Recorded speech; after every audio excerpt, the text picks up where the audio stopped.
Hey everybody, Father Mike here. Today is the third Sunday of Lent, and today's readings, both our first reading and our gospel reading, give us the image of ground as a metaphor for our spiritual life and growth. In our first reading, we have the encounter between Moses and God in the burning bush, and God calls out to Moses as he draws near, and he says, "Take off your shoes because this is holy ground." And, that's an important image because the question for us might be, well, where exactly is it that we meet God? Where might we encounter, come into contact with his presence? And the idea seems to be that the ground on which you stand is holy. It burns like a fire with the presence of God. That's the first faith conviction. The ground where you are standing right now in your life burns like fire with the presence of God. My temptation is to think I'm going to meet God some other place, some other time, or I'll have to be some other person. But we see in this image, no, the ground on which I currently stand in my life, that place burns like a fire with God's presence.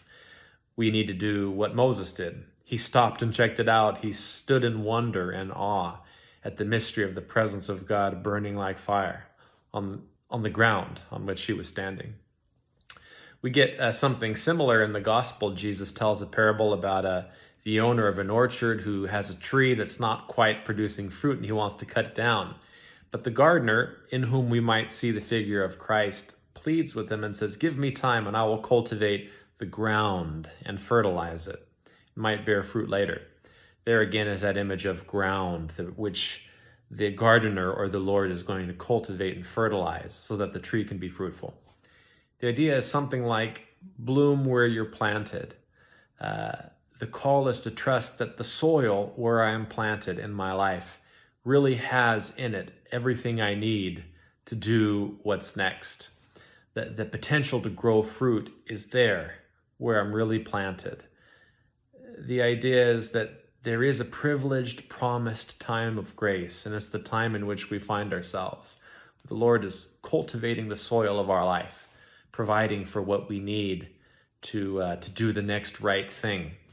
Again, I think the temptation is to say, if my life had been different, or if I were in a different place or had a different history or different resources, then I myself would be different. Fair enough. But in today's gospel, there's a promise. I'm going to till the ground, cultivate and fertilize the soil, the ground on which you really stand, so that you and I really can, right where we are, bear fruit.